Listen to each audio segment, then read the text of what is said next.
Hey there. If you've read the introduction to this post, you know that it will be the first of what I hope will be a series of short, relatively short, videos on the craft of writing fiction.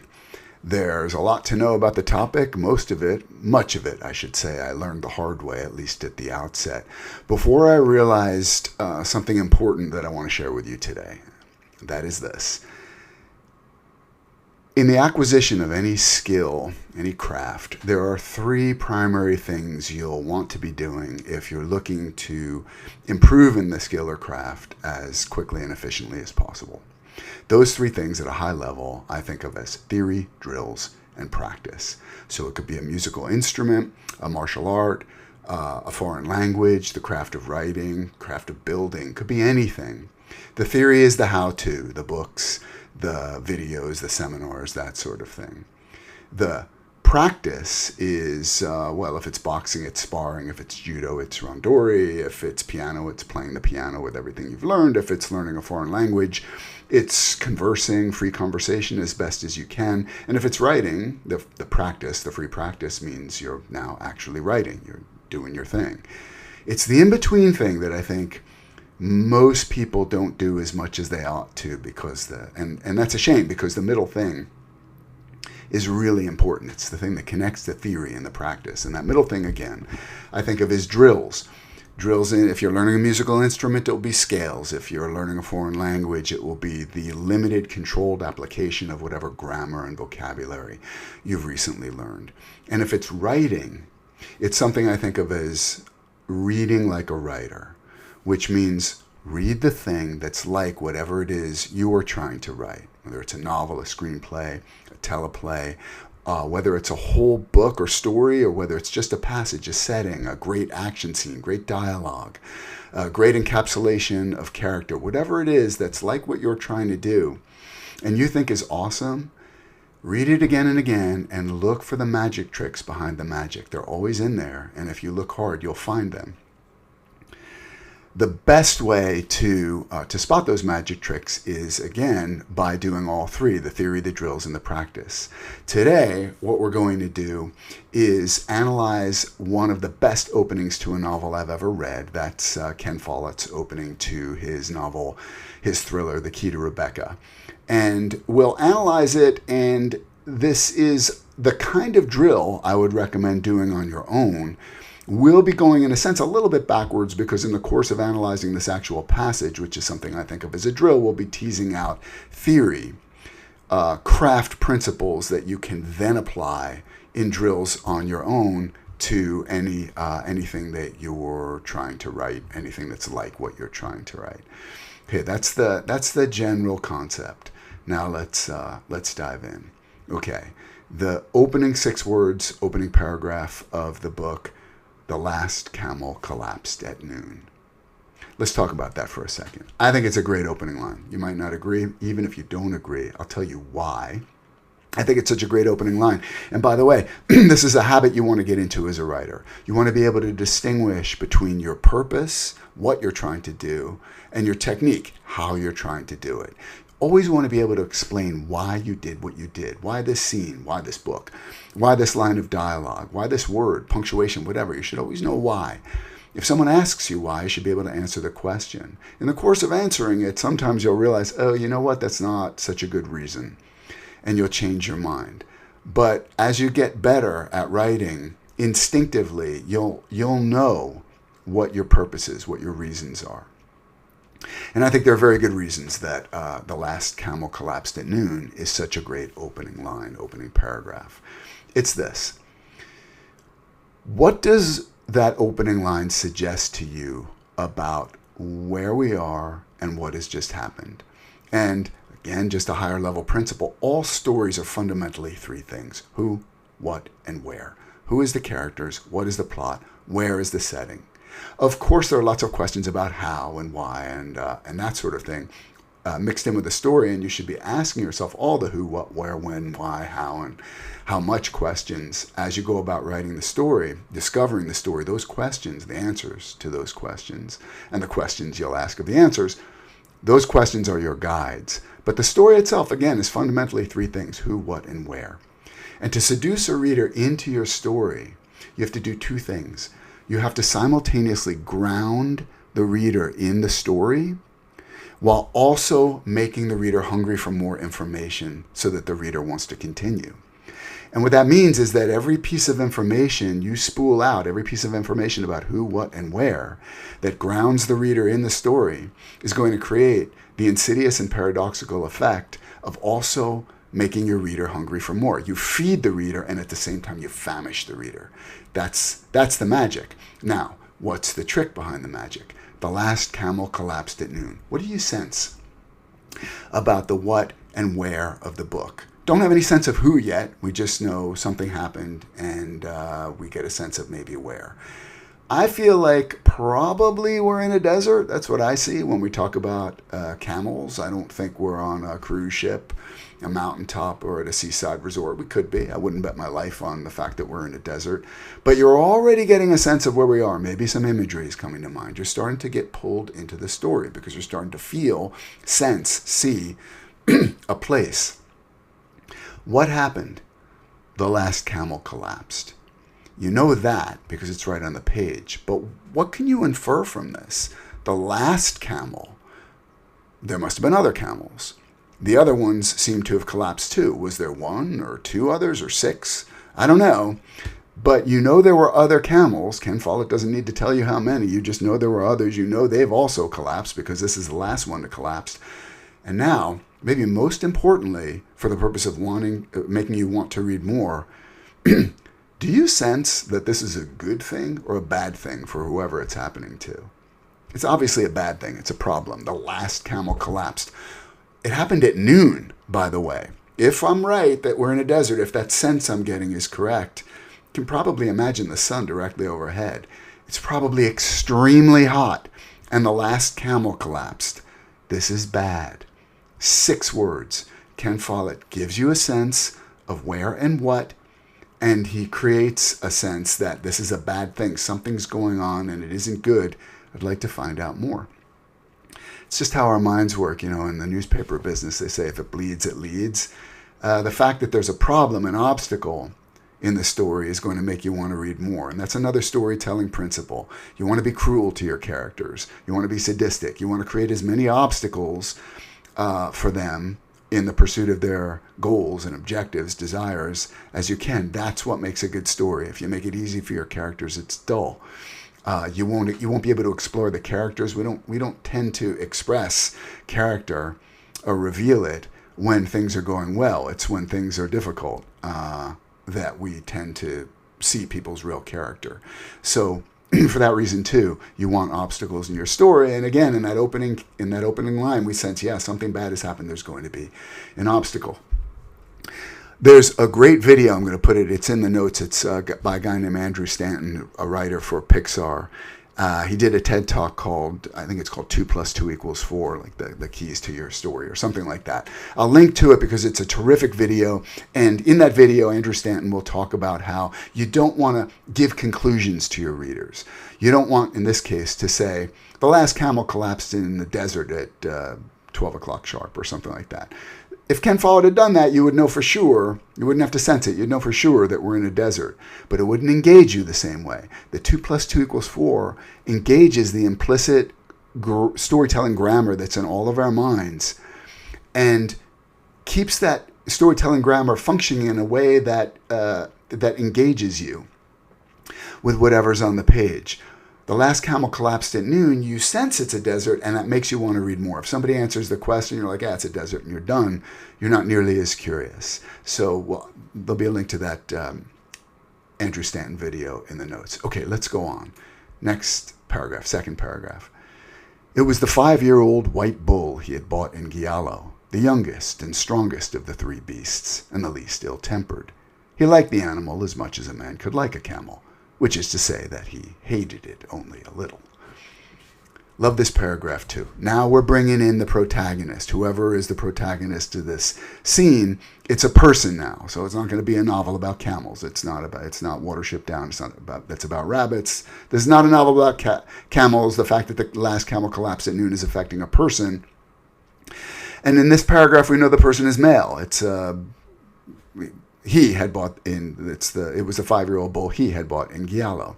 The youngest and strongest of the three beasts, the least ill-tempered. He liked the animal as much as a man could like a camel, which is to say that he hated it only a little. What kind of sense do you get of this man?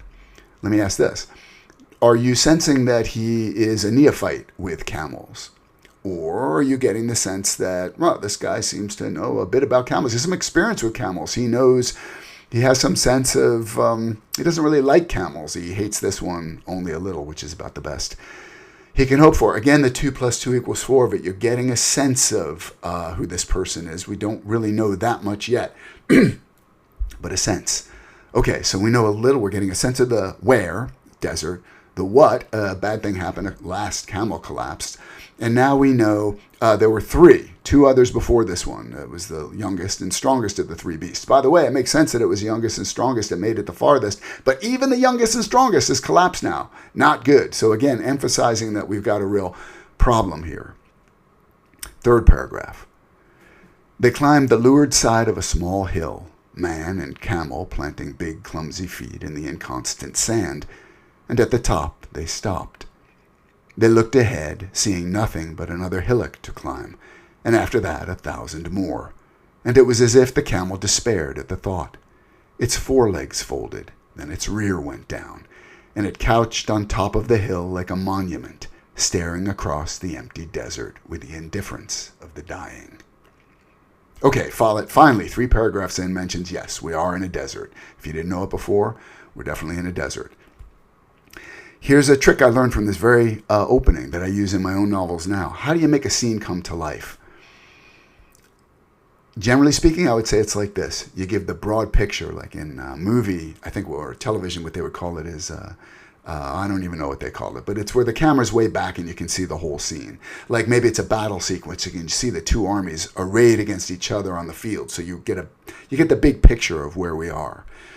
And then to bring it to life, you zero in, you zoom in on a telling detail, whatever you think that telling detail is. And that tends to bring that big picture thing to life. Here, the telling detail, in my mind, is this. They climbed the lured side of a small hill, and here it is. Man and camel planting big, clumsy feet in the inconstant sand. I can see those rivulets of sand running down the hillock as their feet, their hooves, whatever, get planted in the sand. And that just brings the scene to life for me. Look for that sort of thing when you're analyzing what makes, when you read a description of setting, you're like, wow, I feel like I'm really there. Look for this sort of thing, the telling detail amidst the wide angle focus, and you'll see it again and again. So we know we're in a desert now. Fallout brings that to life nicely with that we're in a desert, plus you get that tight focus on the sand and the rivulets of sand is what I see anyway, even though he doesn't spell it out. They looked ahead seeing nothing but another hillock to climb, and after that 1,000 more. You can really see it. Wherever they are, and it'll get revealed in more detail soon enough, wherever they are, it's bleak and barren, desolate. It's just nothing but hillock after hillock after hillock, 1,000 more to climb. Emphasizing what you already sense, this is not a great situation. Whoever this guy is and whatever brought him into the desert, you don't know, but you'd like to know. It sounds like it's dangerous and it isn't going well. The last camel just collapsed. Apparently it knows it's dying. With the indifference of the dying, it just gives up. It's like, I'm not climbing another hillock. What's the point? There are 1,000 more after that. Okay, 4th paragraph. The man hauled on its nose rope. Its head came forward and its neck stretched out, but it would not get up. The man went behind and kicked its hindquarters as hard as he could, 3 or 4 times. Finally, he took out a razor-sharp curved Bedouin knife with a narrow point and stabbed the camel's rump.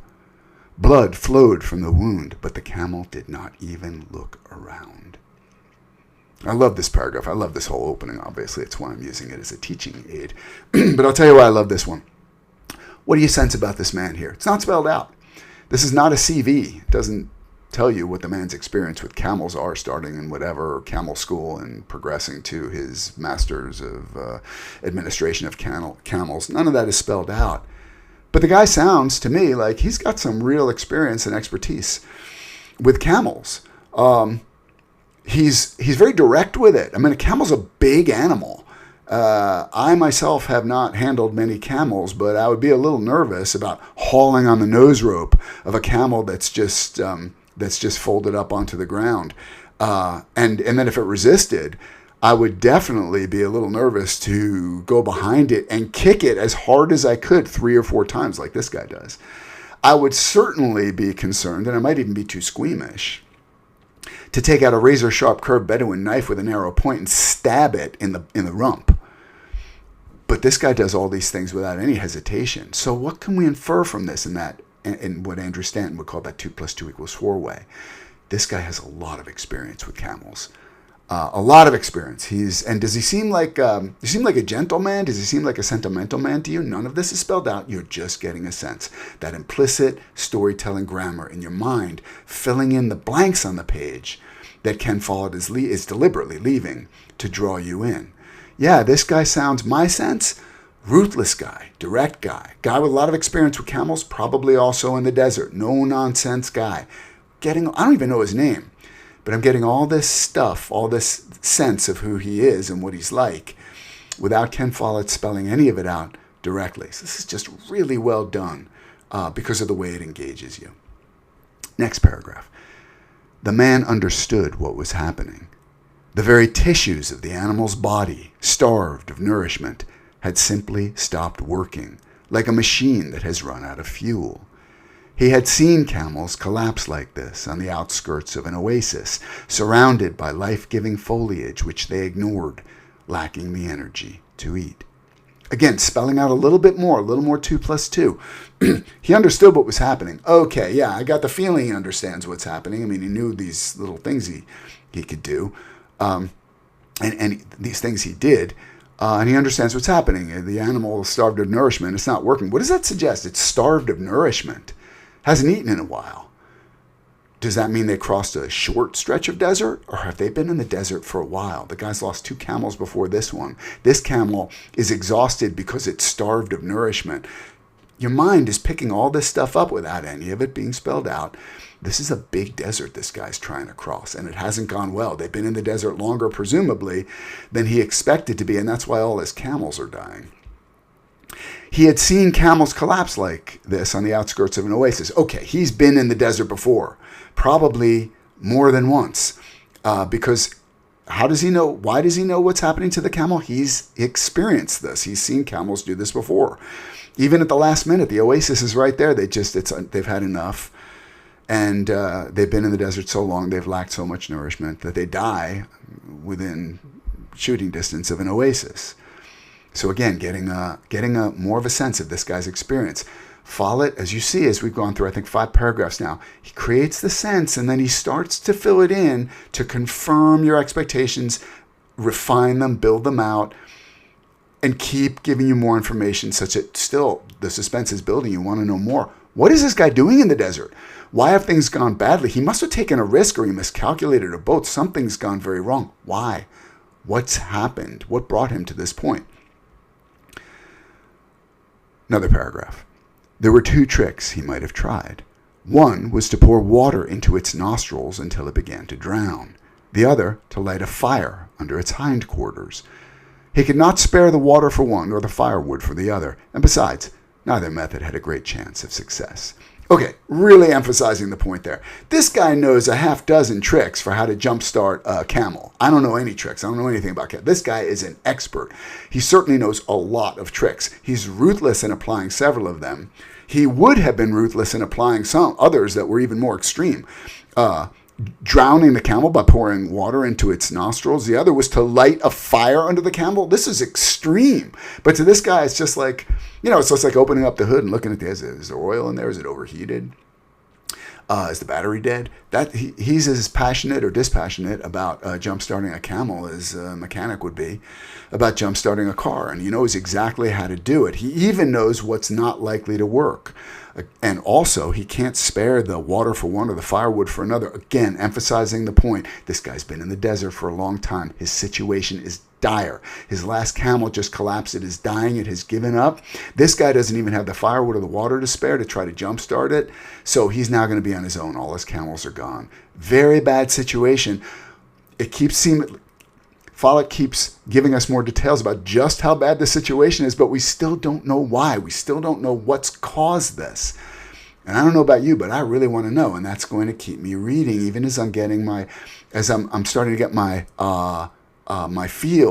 my balance within this new world I've been seduced into, where Ken Follett has given me increasingly detailed information about the where and the what and the who. By the way, there's no set order or amount of emphasis that you need to give to these three things as you're opening a story, but you are going to have to parcel out the critical information about at least one of these things at the start of the story to engage your reader.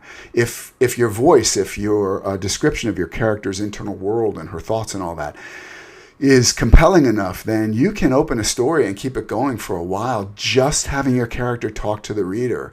It's certainly doable, but even then, at some point, we're going to have to start learning more about where and what for the story to continue to engage your reader. Here, I think Ken Follett's parceling it out pretty nicely, emphasizing the where of it and the what of it, a bit more of the who. But by the time he gets to the end of this first page, I am fascinated by the who. I want to know who this ruthless camel expert, who, despite all his expertise and experience in the desert and with camels, seems to be in very bad trouble here. I want to know what brought him to this point. Why would he attempt this desert crossing in the first place, and what and why have things, what has gone wrong and why. Last paragraph I'll read. It was time to stop anyway. The sun was high and fierce. The long Saharan summer was beginning, and the midday temperature would reach 110 degrees in the shade. Do you see how we're now getting some quite specific information? Okay, we're in the Sahara. Had a feeling it was something like that. Big desert. I think later it will get described in the story as the empty quarter of Saudi Arabia, today's Saudi Arabia. It's just sand. It's like it's the classic when we imagine a desert and we see just nothing but sand. That's where the man and the camel are. We get it. The sun was high and fierce. Got that feeling when you said the last camel collapsed at noon, and I sense we're in a desert. That's what I would have pictured. I certainly didn't see rain or snow. But Ken Follett creates the impression, and then later he goes on to confirm it. That's fine. That's the right order of operations. Give me the sense, and then confirm it. Once you've confirmed it, it's confirmed. And it's not that I've lost interest. It's just that my interest has moved on to the next thing. So hold back. Give me the specific information, the confirmation a bit later, and he does. Again, like what he does. First, he creates a sense that we're in a desert, and then in the third paragraph, he uses the word desert, and it's only here, 7 paragraphs in, that he actually says, yeah, this is the Sahara. By the way, it's the summer, and the midday temperature. How hot is it? You got the sense it's hot, very hot, 110 degrees in the shade. This guy's circumstances sound very bad to me, even though, despite all his expertise and his experience, I want to know how he's going to get out of that. Okay, so I've already... shocking, I know, talked more about this than I had first intended to. But if you take the principles we've talked about that we've tried to tease out, like why is this such a compelling opening? We've tried to analyze and identify the principles, the magic tricks behind the magic, the craft behind the art.